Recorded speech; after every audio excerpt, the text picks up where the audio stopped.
எங்கள் அன்பின் பரலோக தகப்பனே, வசனமானது சுய சக்தியினாலும் சுய பலத்தினாலும் அல்ல, ஆவியானவர் சபைக்கு சொல்லுகிறதை காது உள்ளவன் கேட்க கடவான் என்று எழுதப்பட்டிருக்கிறது. நாங்கள் உம்முடைய வார்த்தைகளை கேட்கும்படி எங்கள் செவிகள் திறக்கப்பட, எங்கள் இருதயங்கள் திறந்து நாங்கள் அதை இதயமாகிய பலகைகளை எழுதி கொள்ள, ஆண்டவர் ராஜ்யத்தை கட்டுவதற்கான வசனத்தை பயன்படுத்த, வசனம் எங்களுக்கு நித்திய ஜீவனாய் ஒளியாய் மாற கற்று கிருபை தருமாய். நாங்கள் யாரிடத்தில் போவோம்? ஜீவனுக்கு உண்டான வசனம் உம்மிடத்தில் தானே உண்டு என்று சொல்லி சீடர்கள் சொன்னது போல வசனத்தை கேட்கும்படியாக நாங்கள் அமர்ந்திருக்கிறோம். நீர் எங்களோடு இடைப்படும், எங்களோடு பேசும். நீர் என்ன பேச சித்தமா இருக்கிறீரோ அதை எங்களோடு நீர் பேசுவீராக. தொடர்ந்து நீங்கள் பேசுங்க, நாங்கள் கேட்கிறோம். இயேசுவின் நாமத்தினாலே ஜெபிக்கிறோம் நல்ல பிதாவே, ஆமென். அல்லேலூயா. பைபிள் சங்கீதக்காரன் எழுதுகிறார், அதாவது சில ரதங்களை குறித்தும் சிலர் குதிரைகளை குறித்தும் மேன்மை பாராட்டுகிறார்கள். ரதம், குதிரைகள், வீடு, சொத்து சுகத்தை குறித்து மேன்மை பாராட்டுகிறார்கள். நாங்களோ எங்கள் தேவனுடைய நாமத்தை குறித்து, எங்கள் ஆண்டவர் நாமத்தை குறித்து, எங்கள் ஆண்டவர் பேரை குறித்து மேன்மையாய் பேசுகிறோம். அவர்கள் முறிந்து விழுந்தார்கள், நாங்கள் எழுந்து நிமிர்ந்து நிற்கிறோம். அல்லேலூயா.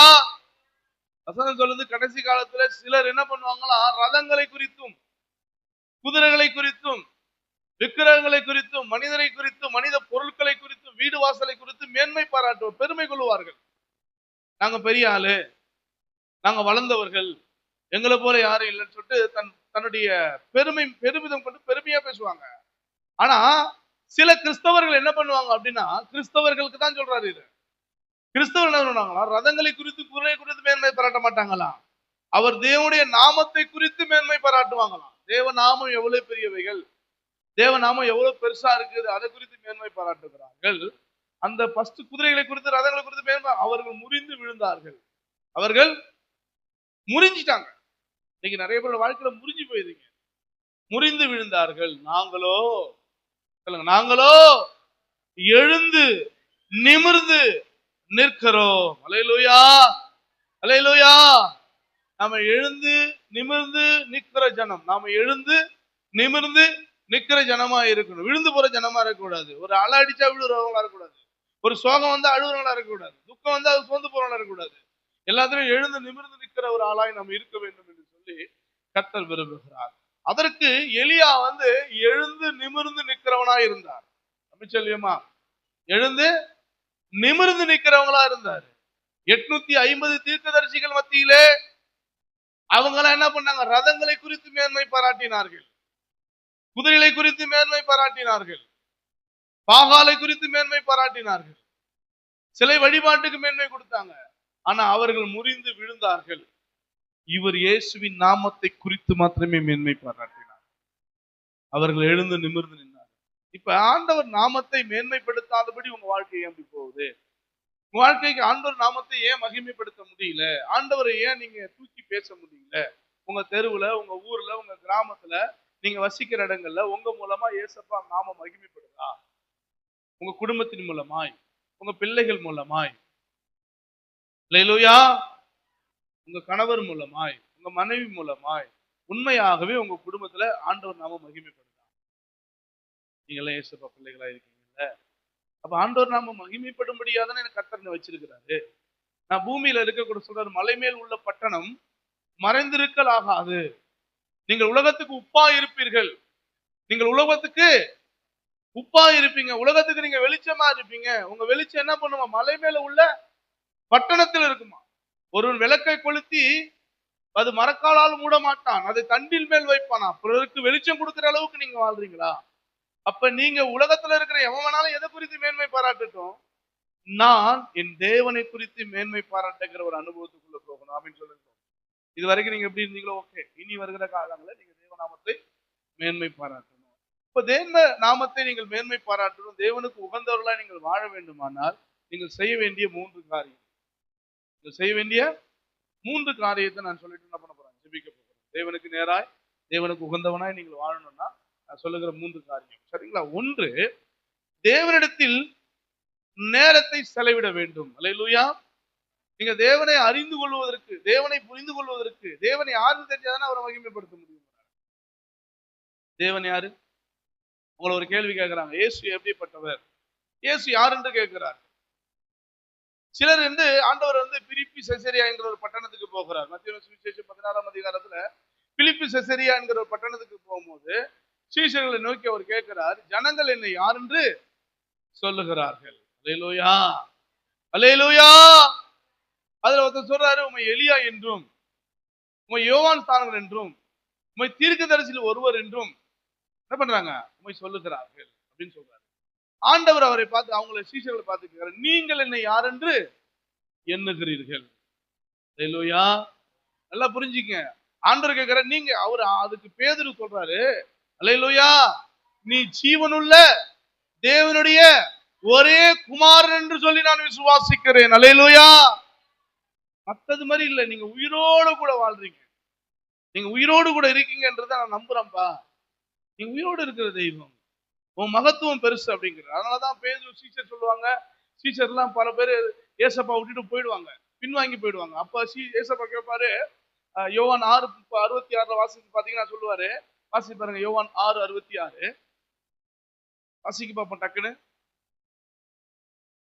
அது முதல் அவருடைய சீஷர்களில் அவரோடு கூட நடவாமல் பின்வாங்கி போனார்கள். நடவாமல் என்ன பண்ணாங்க?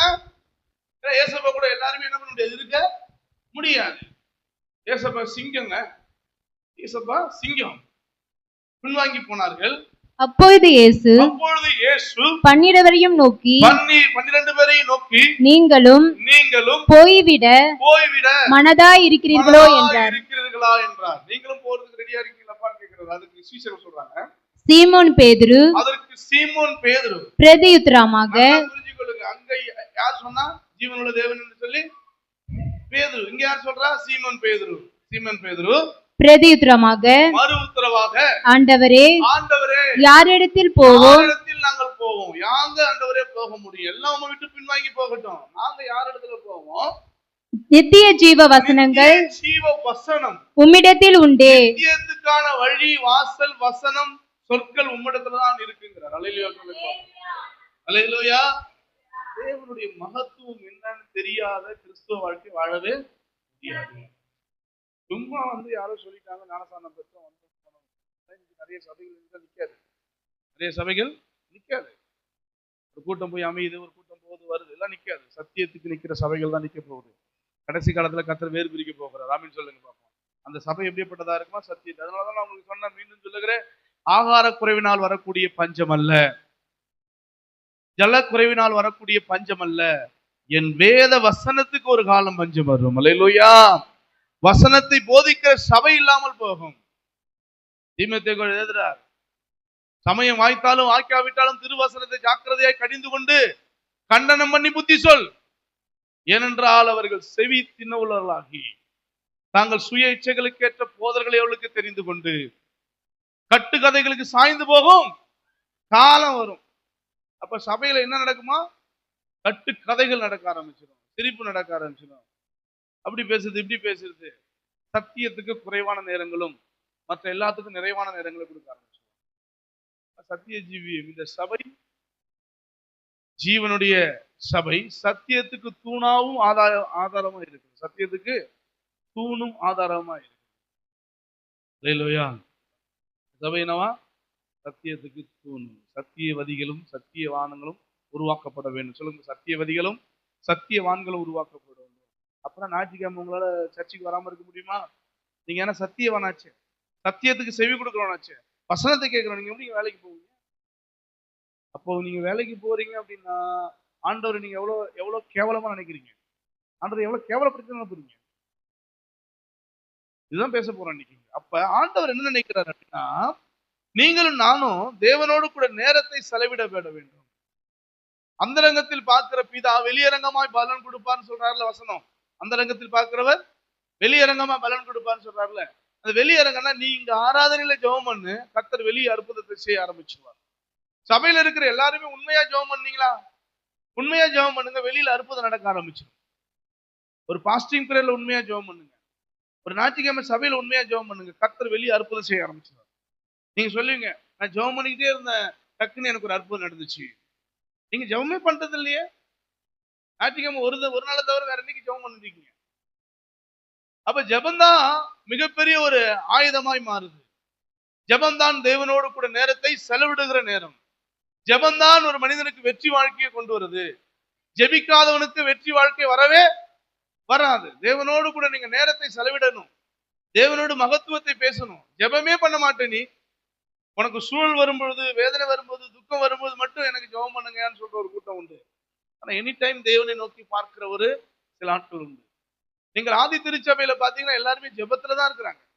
ஆதி திருச்சபையில ஜெபத்துலதான் இருக்கிறாங்க. தேவன் விரும்பும் தேவனோடு பேச வேண்டும் என்று அவர் நினைக்கிறார். தேவனோடு அனுதினமும் ஒரு மனுஷன் கவனிங்க, தேவனோடு என்ன பண்ணும்?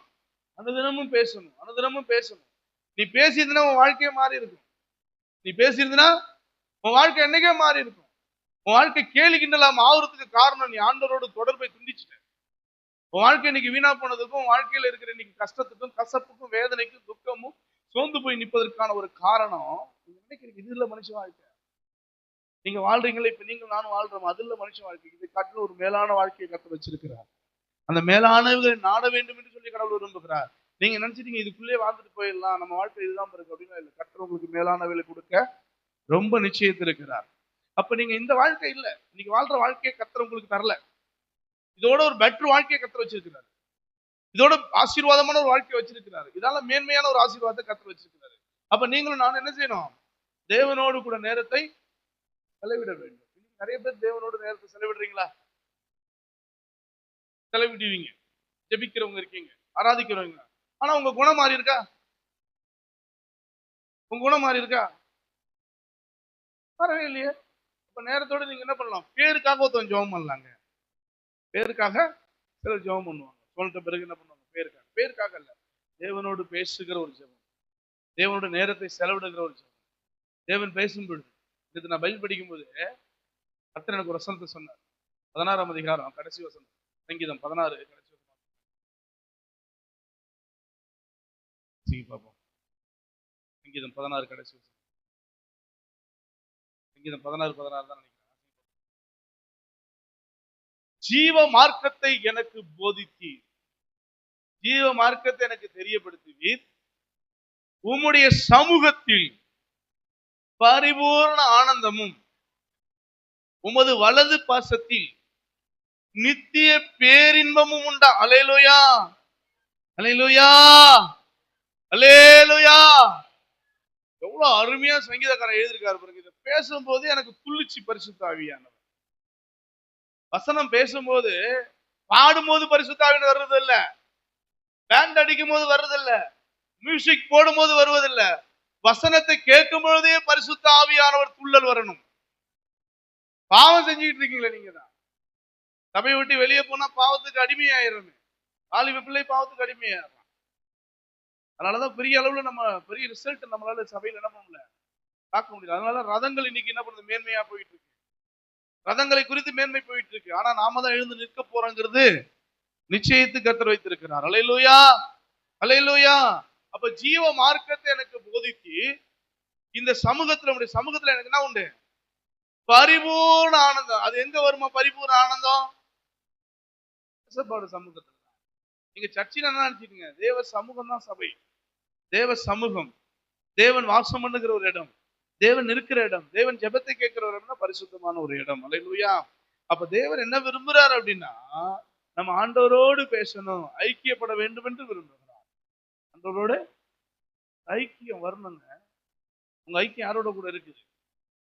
உங்க ஐக்கியம் யாரோட கூட இருக்குது? உங்க வீட்டுக்கெல்லாம் நான் வரேன் சில நேரத்துல, நீங்க எங்க இருக்கீங்கன்னா அவங்க யாரு கூட நீங்க ஐக்கியத்தில் இருக்குது அவங்க கூட தான் உட்காந்துருக்கீங்க. வசனம் சொல்லுது, துன்மார்க்குடைய ஆலோசனையில், பாவின் வழியில், பரியாசக்காரன் கர்த்தருடைய வேதத்தில் இரவும் பகலும் தியானிக்கிறவன் மனுஷன் பாக்கியவான். உங்க ஐக்கியம் யார்கிட்ட இருக்கு? நீங்க யாரு கூட சேர்ந்து பழகுறீங்க? யாரு கூட பேசுறீங்க? யார் வீட்டுல உட்காந்துருக்கீங்க? யார் வீட்டுல வெட்டி ஒளி பாக்குறீங்க? யார் வீட்டுல கோலங்கள் பாக்குறீங்கன்றதுலாம் கர்த்தர் என்ன பண்றாரு? ஆமா, உங்க ஐக்கியம் யாரோட கூட இருக்கு? கர்த்தரோடு கூட இருக்குதா? ஆனா யோவானுக்கு எழுதுறாரு, வாசிச்சு பாருங்க. 1 யோவான் 1ஆம் அதிகாரம் 3வது வசனம் வாசிங்க பாருங்க. 1 யோவான் 1ஆம் அதிகாரம் 3வது வசனம். 1 யோவான் புதிய ஏற்பாடு. நீங்களும் நீங்களும் நல்லா கவனிச்சீங்க, நீங்களும் எங்க கூட ஐக்கியம் உள்ளவர்களாக இருக்கும்படி நாங்கள் கண்டும் ஏம்மா, நாங்கள் கண்டும் கேட்டும் இருக்கிறதை உங்களுக்கும் அறிவிக்கிறோம். நீங்க எங்க கூட ஐக்கியமா இருந்தீங்கன்னா நாங்க கேட்டு கண்டதை உங்களுக்கு நாங்க சொல்றோம். நல்லா புரிஞ்சுங்க, எங்களுடைய ஐக்கியம் பிதாவோடும், அல்லேலூயா, எங்க ஐக்கியம் பிதாவோடும் அவருடைய குமாரனாகி இயேசு கிறிஸ்துவோடும் கூட இருக்குதுங்கிறார். கடவுள் என்ன நினைக்கிறாரு? கடவுள் என்ன நினைக்கிறாரு? உங்க ஐக்கியம் யாரு கூட இருக்குது? உங்க சிந்தனை யாரு கூட இருக்குது? உங்க எண்ணங்கள் யாரு கூட இருக்குது? யோசிச்சு பாருங்க, உங்க ஐக்கியம் யாரு கூட இருக்கு? யாரு கூடமா இருக்கு? ஏசப்பா பிள்ளையானா இன்னைக்கு ஒரு தீர்மானம் எடுத்துக்கோங்க, உண்மையா இருக்குங்க. நீங்களாம் நல்லவங்கம்மா, கடவுள் உங்களை நல்லவங்களா வச்சிருக்கிறாரு. கரைப்படாம வாழ நினைக்கிறாரு. உங்களை நீங்களும் நல்ல விசுவாசிங்க. சாமின்னு சொல்லுங்க பாப்போம். உங்களுக்கு சந்தோஷமா தானே இருக்கு? நல்லவங்க சொல்ல அதுக்காக சந்தோஷப்படுங்க. நீங்களும் நல்லவங்க தானே? உங்களுக்கு சந்தேகமா இருக்கா? நீங்களும் நல்லவங்க தானே? நீங்களும் நல்லவங்க தானே? நீங்க நல்லவங்க இல்ல, அப்ப நீங்களும் நல்லவங்க தானே? ஆமான்னு சொல்லுங்களாங்க. மாற்றி நீ நல்லவனான்னு கேளுங்க யாராவது. ஐயா நீ நல்லவரா? ஆமாங்க நல்லவங்க. மாத்தி நீங்க நல்லவங்க தானே? ராதாமா நீங்களும் நல்லவங்க தானே? நாங்களாம் நல்லவங்க. அந்த நல்லவங்களுக்கு ஏற்ற போதனை தான் கர்த்தர் கொடுக்கிறார். திருடனுக்கு போதிக்க மாட்டாருங்க ஆண்டவர், நல்லவனுக்கு தான் போதிக்கிறார். ஏன்னா அவன் நல்வழி நடத்தணும். அதாவது மூடனை நொய்யோடு நொய்யாய் குத்தினாலும் மூடனுக்கு போய் பிரசங்கம் பண்ண முடியாது. நீங்களாம் நாணவானா இருக்கீங்கன்னு பிரசங்கம் பண்றேன். நல்லவங்க தான், நாணவான் தானே நீங்களா? அட கற்பூர மாதிரி பிடிச்சிப்பீங்க தானே? ஆண்டு வசனத்தை அப்படி கேட்பீங்க தானே? ஆமான்னு கூட சொல்ல மாட்டீங்க. புரிஞ்சுக்க மாட்டீங்களா? நம்மளாம் நல்லவங்க தானேயா? ஆண்டவர்கிட்ட பார்த்து சொல்லுங்க, நம்மளாம் நல்லவர்கள் தானே? அதனாலதான் கடவுள் இந்த வசனத்தை உங்களோட பேசுகிறார். எல்லாத்தையும் எல்லா வசனத்தையும் அவர் பேசுவதில்லை. பரிசேயர்கள் சதுசேயர்களோடு கூட கர்த்தர் என்ன பண்ணல? வசனங்களை பேசல. ஆயக்காரரோடும் பாவிகளோடு உட்கார்ந்து பேசினார் வசனங்களை. அவர்கள் காதுகள் கேட்கும்படியாக, அவர்கள் சரி செய்யப்படும்படியாக பேசினார். உங்களுக்கு அதெல்லாம் பேசினார். நீங்கள் சரி செய்யப்பட வேண்டும் என்று, நீங்கள் கர்த்தருக்காக வாழ வேண்டும் என்று சொல்லி. அப்ப ஆண்டவருடைய ஐக்கியம், உங்க ஐக்கியம் யாரோட கூட இருக்கணும்? நீங்க ஆண்டவர் பிள்ளையா இருந்துட்டு எதுக்கு வேற ஒருத்தரோட ஐக்கியம் வைக்கிறீங்க? உங்க ஐக்கியம் எதுக்கு அங்க போகணும்? ஏசப்பாதானே உங்க தெய்வம், ஏசப்பாதானே உங்க பிள்ளை. உங்க ஐக்கியம் யாரோட கூட இருக்கணும்? நீங்க அவரோட கூட ஐக்கியம் வச்சு பாருங்க. நீங்க அவரோட கூட வாழ்ந்து பாருங்க. இந்த உலகத்துல கிடைக்காத ஒரு மகா பெரிய சந்தோஷம், மகா பெரிய ஒரு சமாதானம், மகா பெரிய ஒரு ஆறுதல் உங்களுக்குள்ள வருங்க. 6 நாளும் வாழ்ந்துடும், ஏசப்பா இல்லாம வாழக்கூடியாதுங்கிற எண்ணம் உங்களுக்கு வரும். அதுதான் ஆன்மீகம். ஆன்மீகம் என்னது? அதுதான் ஆன்மீகம். 40 நாள் ஐப்பொங்கலுக்கு மாலை போறதுல ஆன்மீகம். 22 நாள் ஓம் சக்திக்கு மாலை போறதுல ஆன்மீகம். அல்லேலூயா. ஆன்மீகம் என்பது நாளுக்கு நாள் நமக்குள்ள கிறிஸ்து நமக்குள்ளே வளர்வது. நீங்களும் ஆன்மீகத்தை பின்பற்றுறீங்க இல்லையா? ஞாயிற்றுக்கிழமை உலகத்துல இருக்கலாம், நீங்க ஆன்மீகத்தானே வந்துட்டீங்க. ஆன்மீகத்துக்கு வந்தா என்ன இன்னும்? கடவுளை விரும்ப ஆரம்பிச்சுட்டீங்க, கடவுளுடைய சொல்லுக்கு கீழ்ப்படிய ஆரம்பிச்சுட்டீங்க, கடவுளை போல வாழ ஆரம்பிச்சுட்டீங்க. நீங்க எப்படி மாறணும்? தேசத்தை கலக்கிறவனாய் நீங்கள் மாறணும். கடைசி காலத்துல இப்படி சோர்ந்து போயெல்லாம் இருக்க மாட்டாங்க. கடைசி காலத்துல கம்பீரமாய் நிக்கிற காலங்கள் வரப்போகுது. காசு பணம் ஊரு அது இருந்து சொந்தக்காரன் பந்தக்காரன் இதெல்லாம் தூக்கி போடுங்க. கர்த்தர் இருக்கிறவங்க தனிமையை தன்னிச்சு ஆண்டவருக்காக நீங்க வாழ போறீங்க. அப்ப நேரங்களோடு உங்க ஐக்கியம் யாரோட கூட இருக்கணும்? 120 பேர் ஐக்கியப்பட்டாங்க. எங்க போட்டாங்க? மேல் வீட்டு அறையிலே. வாசிச்சு பாருங்க. 1 அப்போஸ்தலர் 1:14 வசனம் சொல்லுது. அங்க ஸ்திரீகளோடு வாசிங்க பார்ப்போம். அங்கே இவர்கள் எல்லோரும் ஸ்திரீகளோடும் இயேசுவின் தாயாரோடும் மரியாளோடும் கூட ஒருமனப்பட்டு ஜெபத்திலையும் வேண்டுதலிலும் தரித்திருந்தார்கள். உங்க வாழ்க்கையில நான் கேட்கிற ஒரே ஒரு கேள்வி, காலையில இருந்து இல்ல, நேற்று நைட்ல இருந்து இந்த காலம் வரைக்கும் ஆண்டோடு பேசினவங்க எத்தனை பேர்? ஜெபம் பண்ணணும்னு கேட்கிறேன். ஜெபம் பண்ணணும்னா கேட்கவே இல்லை. பொய் சொல்லாம உங்க இருதயத்தை தொட்டு, யாரும் உங்களை குற்றப்படுத்த போறதில்லை. நீங்க ஜெபம் பண்ணா நானும் ஒண்ணு சொல்ல போறதில்லை. உங்க மனசை தொட்டு ஆண்டவரோடு பேசினவங்க எத்தனை பேர்? பேசினவர்கள். ஜெபம் பண்ணவங்க இல்ல, ஆண்டவரோடு நான் பேசினேன். காலையில ஒண்ணு. நல்லா தூங்குங்கய்யா, ஒரு நிமிஷம். ஒண்ணு. இப்ப நான் கேட்பேன், என்னெல்லாம் பேசுறீங்க ஆண்டவர்கிட்ட கேட்பேன். கேட்கலாமா?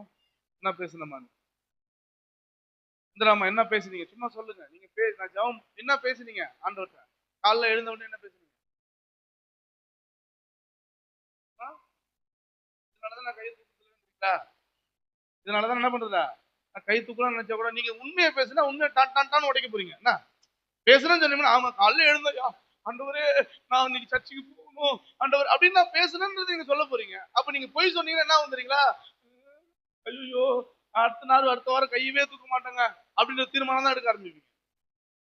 இது ஏன் நான் உங்கள்கிட்ட கேட்கறேன் அப்படின்னா, உங்களுக்கு ஒரு நமக்கு ஒரு மனசுன்னு ஒண்ணு இருக்குல்ல, அந்த மனசு ரீதியா கடவுள்கிட்ட என்ன பண்றோம்? காலைல எழுந்த உடனே ஆண்டவரே நான் இன்னைக்கு ஆலயத்துக்கு போகிறேன், இன்னைக்கு நான் இதை செய்ய போகிறேன், அதை செய்ய போறேன்னு கடவுள்கிட்ட நீங்க என்ன பண்ணுவோம்? இன்னைக்கு தேவையானது பேசணும். இந்த நாளில் ஒவ்வொரு நிமிடமும் உந்தன் நினைவால் நிரம்ப வேண்டும்.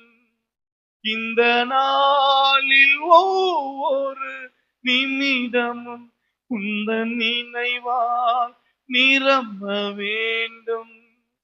என் வாயின் வார்த்தை எல்லாம் பிறர்க்காய் ஆற்ற வேண்டும். என் வாயின் வார்த்தை எல்லாம் பிறர்க்காய் ஆற்ற வேண்டும். ஆராதனை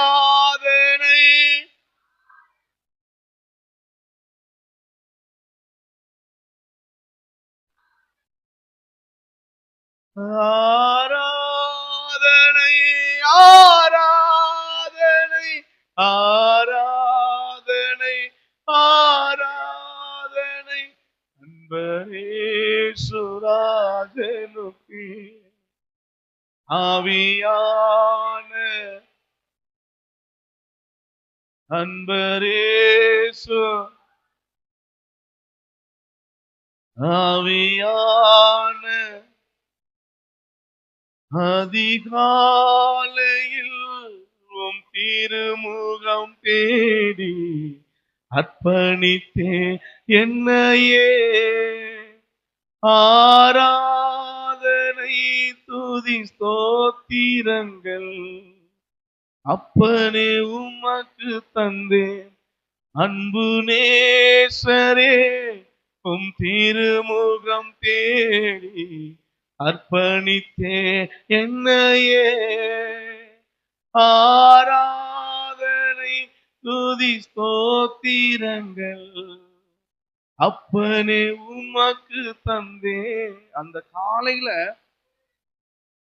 நீங்க ஆண்டவர்கிட்ட ஜெபம் பண்ண வேணாம். முட்டி போட்டு சோத்திரம் ஆண்டவர் சோத்திரம் ஆண்டவர் மிரட்டலாம் வேணாம். ஆண்டவரை மனதார பேசியிருக்கீங்களா? ஆண்டவர்கிட்ட மனதார பேசியிருக்கீங்களா? பேசி பாருங்க. சர்ச்சைக்கு வரதுனால ஒரு மாற்றமும் வராது. ஆண்டவர்கிட்ட பேசுங்க. அனுதினம் உங்க வாழ்க்கையை ஆண்டவர் என்ன பண்ணுங்க? தொடர்புல வைங்க.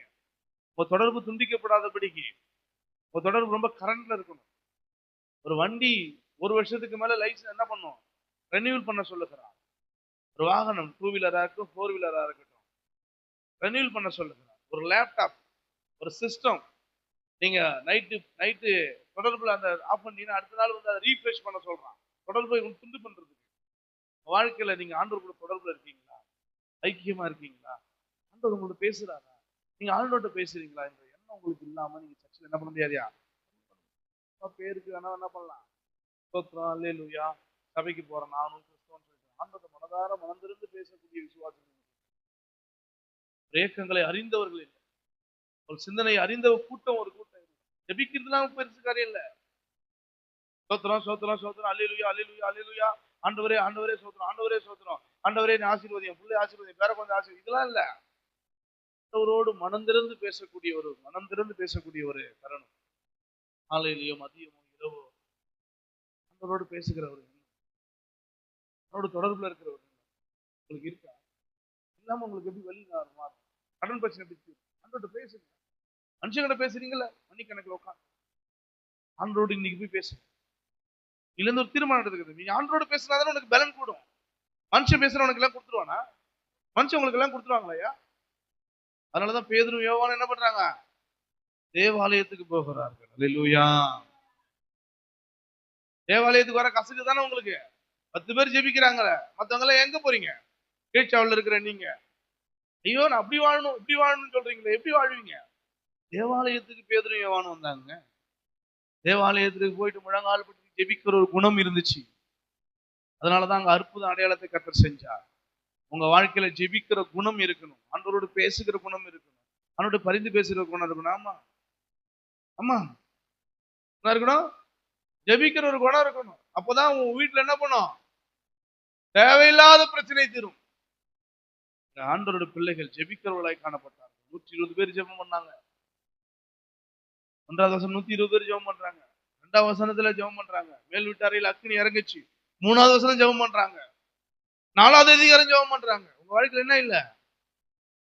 இல்ல கை தட்டி குடும்பமா ஜெபம் பண்ற குடும்பம் எத்தனை பேருக்குன்னு தெரியல. ஆனா பர்சனலா ஜெபிக்கிற ஒரு அனுபவம் உங்களுக்கு ஏன் இல்ல? தேவனோட நேரம் எவ்வளவு செலவு பண்ணிருக்கிறேன்? ஒரு நாளைக்கு 24 மணி நேரம்.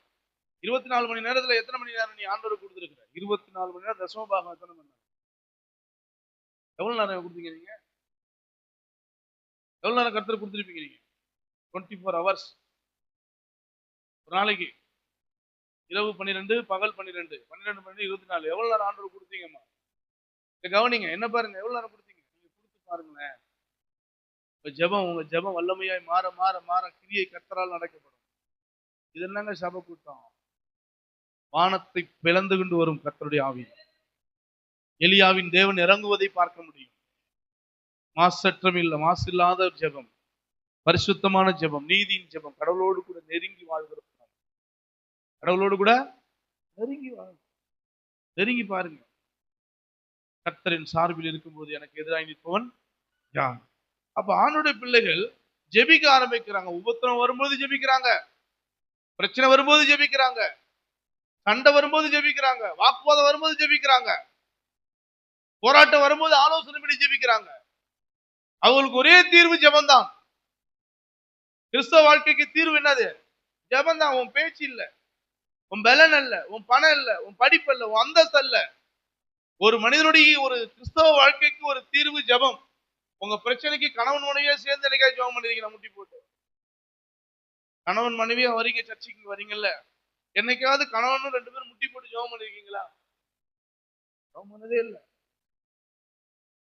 உங்க கணவருக்கு நீங்க ஜெபம் பண்ணீங்களா? குமாரி அம்மா ஜெபம் பண்ணிருக்கீங்களா? உங்க கணவரா என்னைக்காவது பண்ணிருக்கீங்களா? எங்க கை கோத்து பண்ணிருக்கீங்களா?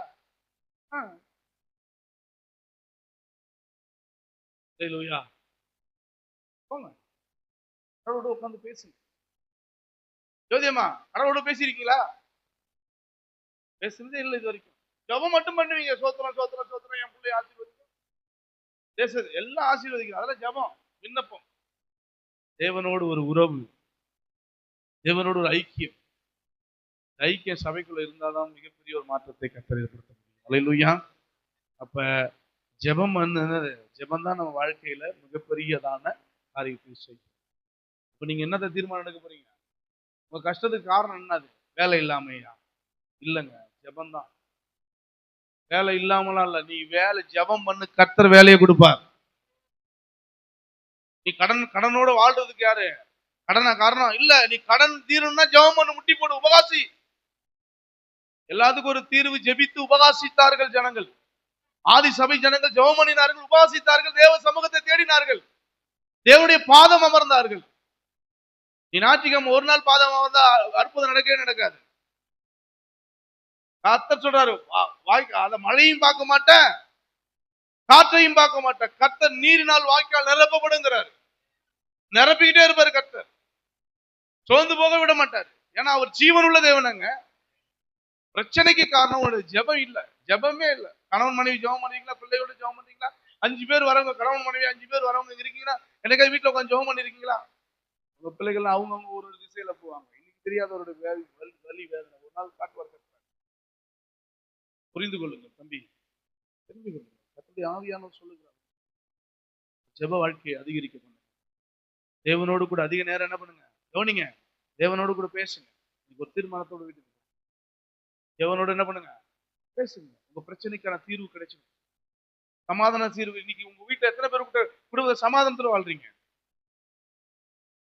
சமாதானத்துல எத்தனை பேருங்க வாழ்றீங்க? நீங்க நல்லவங்க நின்று நம்ம சேர்ந்துங்க வந்து ஜெபம் பண்ணி எத்தனை பேர் குடும்ப சமாதானத்தோட கூட இருக்கு? கணவன் மனைவியோட, பிள்ளைகளோடு, மாமியார் மருமகளோடு கூட, அண்ணன் தம்பியோடு கூட எத்தனை பேர் சமாதானமா இருக்கீங்க? சமாதானமா எத்தனை பேர் இருக்கீங்க? கர்த்தர் சொல்றாரு, ஒரு வீட்டுக்கு போகும்போதே சமாதானம் உண்டாகுன்னு சொல்றாரு. ஒரு வீட்டுக்கு நீங்க போகும்போதே சமாதானம் உண்டாவதாக சொல்லுங்க. நீங்க இங்க உட்கார்ந்து இருக்க எத்தனை பேர் சமாதானத்தில் வாழ்றீங்க?